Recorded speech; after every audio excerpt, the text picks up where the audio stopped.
Beberapa waktu belakangan, tes sidik jari menjadi tren di kalangan orang tua karena tingkat kepraktisannya untuk mengetahui bakat dan minat seorang anak, di mana hanya dengan menaruh atau meletakkan setiap ujung jari pada suatu alat tertentu, maka langsung akan ketahuan semuanya. Mulai dari karakter, kemudian gaya belajar, dan juga kecerdasan yang paling dominan dalam diri kita. Lalu bagaimana perspektif dari ilmu psikologi menanggapi hal tersebut? Ya, masih bersama dengan saya, Christina Umalia, saya psikolog pendidikan, dan pada kesempatan kali ini saya akan membahas seputar penerapan tes sidik jari untuk menentukan bakat minat seorang anak, tentunya melalui perspektif ilmu psikologi. So, langsung saja simak video berikut ini.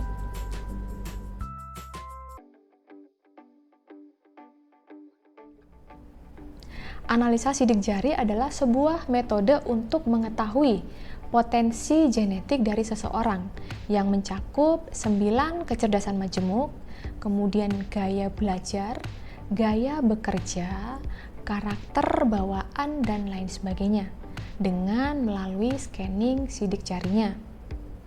Nah, kalau berdasarkan ilmu psikologi sendiri, hal tersebut dapat dikatakan tidak valid.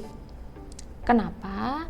Karena mengingat tes sidik jari sendiri belum teruji secara ilmiah apabila dipakai untuk mengetahui kepribadian atau menentukan faktor internal dari seseorang. Memang, pada zaman dahulu diyakini kita bisa melihat atau mengetahui kepribadian seseorang dari hal-hal fisik yang melekat pada orang tersebut.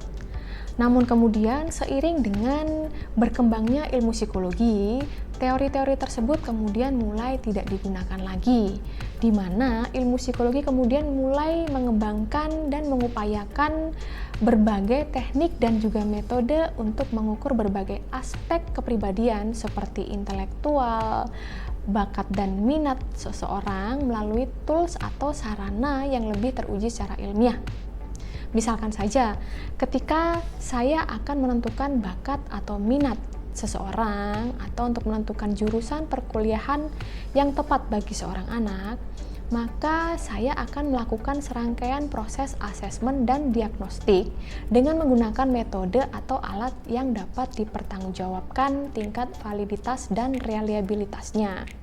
Sehingga kemudian akan diketahui bakat dan minat atau jurusan perkuliahan yang sesuai atau tepat bagi seorang anak. Almarhum Profesor Dr. Sarlito Wirawan Sarwono yang adalah guru besar psikologi di Indonesia pernah menanggapi seputar tes sidik jari, di mana beliau menyampaikan bahwa fingerprint test sama halnya seperti ilmu semu lain dalam dunia psikologi, seperti astrologi, numerologi, ataupun ilmu tarot, yang walaupun kesemuanya mengklaim sebagai ilmu lengkap, namun ada satu hal yang tidak bisa dipenuhi, yakni kesemua ilmu tersebut tidak bisa diverifikasi teorinya. Dalam ilmu sidik jari juga demikian halnya, tidak bisa diverifikasi bagaimana hubungan antara sidik jari yang bersifat bawaan dengan sifat, minat, dan juga perilaku individu.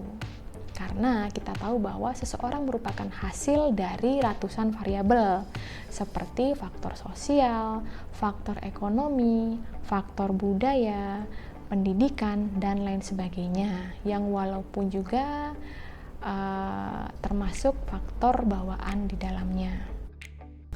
Nah, demikian tadi adalah sedikit ulasan singkat mengenai tes sidik jari dalam menentukan bakat dan minat seorang anak. Namun demikian, semuanya saya kembalikan kepada Anda sebagai individu tentang pendekatan mana yang Anda akan gunakan untuk menentukan arah perjalanan dari seorang anak. Pilih yang praktis dan mudah ataukah ilmiah dan teruji. Sekian dari saya. Jika Anda merasa video ini cukup bermanfaat dan memberikan nilai edukatif, maka jangan lupa untuk subscribe channel YouTube ini, kemudian like dan juga share, serta berikan tanggapan Anda pada kolom komentar di bawah. Dan jangan lupa untuk nantikan video saya berikutnya.